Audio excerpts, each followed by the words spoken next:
Season 3 episode 3 start होता है और हमें तोर्तुगा दिखाया गया है एक बार में। बारटेंडर उसे बोलता है कि अब तुम्हें बंद कर देना चाहिए क्योंकि तुम बहुत पी रहे हो। तो टोर्तुगा उसे बताता है कि दुनिया में दो टाइप के लोग होते हैं, जो ड्रिंक पीते हैं और जो ड्रिंक बनाते हैं। तो तुम्हें मुझे नहीं सिखाना चाहिए। टोर्तुगा का बॉस फिर वहाँ आ जाता है। टोर्तुगा उससे पूछता है कि इस स्मॉल टाउन में तुम यहाँ कैसे। उसका बॉस उसे फिर बोलता है कि तुम्हारी डिलीवरी के लिए तुम लेट हो चुके हो। डिलीवरी मतलब पैसों की डिलीवरी। टोर्तुगा उसे बताता है कि मैं स्लो हूँ पर मैं ही रेस जीतता हूँ, तो मैं तुम्हारे पैसे भी ला के दूंगा। उसका बॉस उसे फिर बोलता है कि तुम्हारा बर्थडे मैंने मिस कर दिया, पर तुम्हारे बर्थडे का जो गिफ्ट था वो मैं लाया हूँ। तुम्हें बार के पीछे चलो, मैं तुम्हें दिखाता हूँ कि क्या तुम्हारे लिए गिफ्ट है। टोर्तुगा और वो जाते हैं। जब टोर्तुगा दिखता है तो वो एक टॉर्टोइज होता है। टॉर्टोइज पर उसका बॉस लिखता है कि हाय डीईए। प्रीवियस एपिसोड में हमें दिखाया गया है कि टोर्तुगा डीईए का खबरी बन चुका था और वो पूरे ड्रग कार्टेल को एक्सपोज करने वाला था। तो उसका बॉस फिर टॉर्टोइज पर लिखता है कि हाय डीईए। उसे पता चल चुका होता है कि ये टोर्तुगा डीईए का एजेंट है। फिर ट्विंस वहाँ आते हैं और ट्विंस टोर्तुगा को उसका सर उसके धड़ से अलग कर देते हैं। हमने प्रीवियस एपिसोड में देखा था कि उसी टॉर्टोइज पे टोर्तुगा का हेड हमें दिखता है।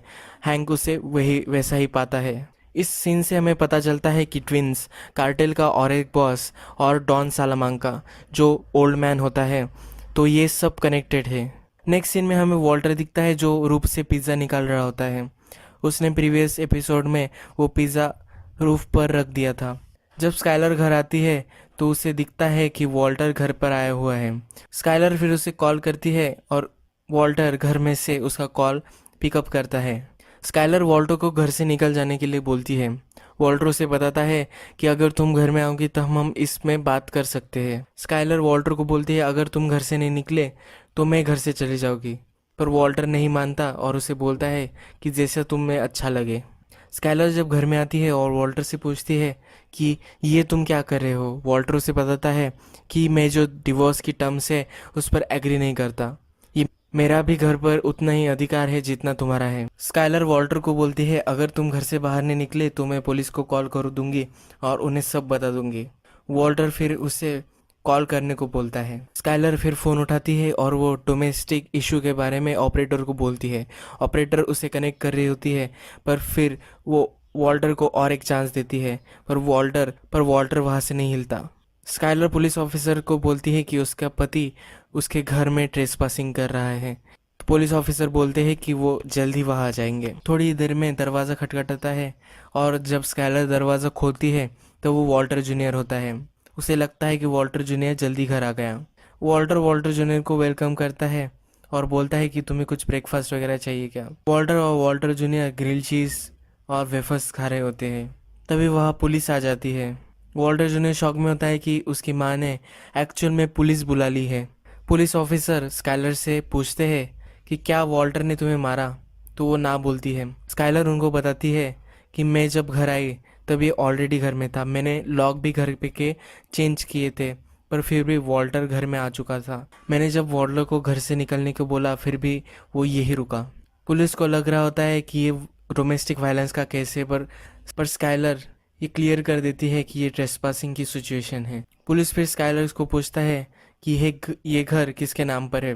स्काइलर बताती है कि ये घर हमारे दोनों के नाम पर है। वो फिर उसे पूछता है कि क्या तुम लोग डिवोर्स्ड हो, तो स्काइलर बताती है कि हम उसकी प्रोसेस में हैं। फिर ऑफिसर उसे बताता है कि वॉल्टर ने कुछ भी इलीगल नहीं किया, ये उसका ही घर है और ये वहाँ रह सकता है। अगर फिर भी उसको तुम्हें घर से बाहर निकालना होगा तो तुम्हें मुझे और कुछ बताना होगा। अगर उसने कुछ क्रिमिनल एक्टिविटीज़ की है, अगर तुम्हें उसके बारे में पता है तो तुम मुझे बता सकती हो, तो मैं इससे काम चला लूँगा और वॉल्टर को मैं घर से बाहर निकालूंगा। स्काइलर फिर थोड़ा सा सोचती है, पर वो ऑफिसर को नहीं बताती कि वॉल्टर एक ड्रग डीलर है। वॉल्टर दूसरे ऑफिसर को बता रहा होता है कि ये सिर्फ एक मिसअंडरस्टैंडिंग है, हमारा डिवोर्स का चल रहा है इसलिए ये ज़रा प्रॉब्लम है, और वो ऑफिसर को भी सॉरी बोलता है। वॉल्टर जूनियर ऑफिसर्स को बताता है कि ये सर मेरी माँ की गलती है, इसमें मेरी डैड की कोई गलती नहीं है। नेक्स्ट सीन में सॉल जेसी के घर आता है। उसे घर के लिए कॉन्ग्रेचुलेशंस बोलता है और उसे एक प्लान गिफ्ट भी लाता है। जैसी सॉल का फ़ोन नहीं उठा रहा होता है तो सॉल उसे बताता है कि तुम्हें हमेशा मेरा फ़ोन उठाना चाहिए, मैं कुछ तुम्हें इम्पोर्टेंट भी बता रहा हो सकता हूँ।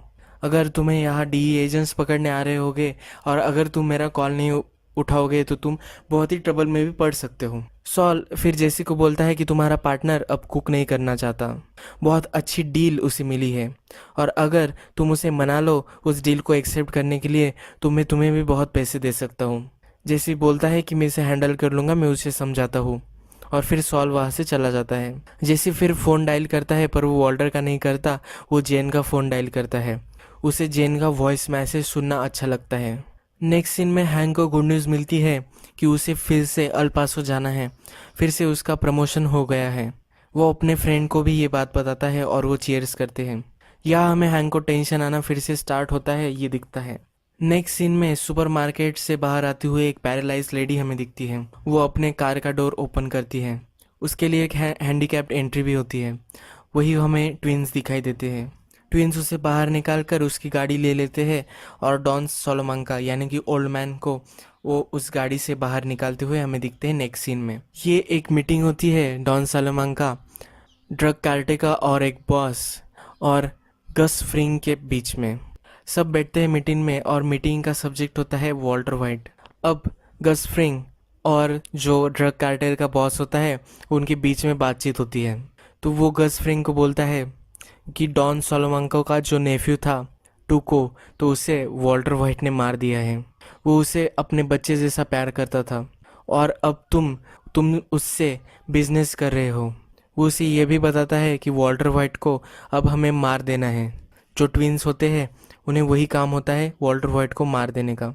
गस उसको सपोर्ट नहीं कर रहा होता कि मैं वॉल्टर वाइट के साथ बिजनेस में हूँ और जब तक ये बिजनेस ख़त्म नहीं हो जाता तब तक हम उसे नहीं मार सकते। जब मेरा उससे बिजनेस ख़त्म हो जाएगा तब मुझे उससे कुछ लेना देना नहीं, तब आप आराम से उसे मार सकते हो। सोलोमांको को बहुत वहाँ से गुस्सा आ जाता है और वो बहुत ज़्यादा घंटी बजाने लगता है। फिर गस फ्रिंग और कार्टर का बॉस वो दोनों वहाँ से बाहर चले जाते हैं। गस फ्रिंग को फिर वो समझाता है कि तुम्हें इसमें नहीं पड़ना चाहिए। मैं इन दोनों ट्विंस को समझा तो सकता हूँ पर वो मेरी सुनती नहीं। मैं गारंटी नहीं दे सकता कि वो वॉल्टर को मारेंगे नहीं। अगर तुम वॉल्टर को सपोर्ट करते रहे तो ये तुम्हारे ड्रग कार्टेल के साथ जो रिलेशन है उसके लिए अच्छा नहीं होगा। जैसे दिन भर जेन की वॉइस सुनता रहता है। रात में जब वो फिर से कॉल करता है तब जेन का फ़ोन डिस्कनेक्ट हो चुका होता है और वो बहुत रोता है। वॉल्टर अब घर में तो होता है पर स्काइलर उसे अपने बेडरूम में नहीं आने देती। वो बच्ची के ही रूम में सो जाता है पर उसको जब टॉयलेट लगती है तभी भी स्काइलर दरवाज़ा नहीं खोलती। वॉल्टर जाके सिंक में ही टॉयलेट कर लेता है। नेक्स्ट सीन में हमें स्काइलर उसके लॉयर से बात करती हुई दिखती है। स्काइलर अपने लॉयर को सब बताती है कि कैसे वॉल्टर अपने घर आ चुका है। वो उसके लॉयर को ये भी बताती है कि मैंने पुलिस भी बुलवाई थी पर वो फिर भी लीगली घर पे ही रह रहा है। वो बोलने बोलने में ये भी बोल जाती है कि मैं पुलिस को बताने वाली थी पर वहाँ वो स्टॉप हो जाती है। तो लॉयर उसे पूछती है कि क्या तुम्हें मुझे सब कुछ बताना चाहिए, अगर ये इलीगल भी हो फिर भी अगर तुम मुझे बताओगी तो अटॉर्नी क्लाइंट प्रिविलेज के अनुसार मैं कुछ भी नहीं पुलिस को बता सकती। फिर स्काइलर उसके लॉयर को बोलती है कि वो एक ड्रग डीलर है, मोर टेक्निकली कि वो एक मैन्युफैक्चरर है।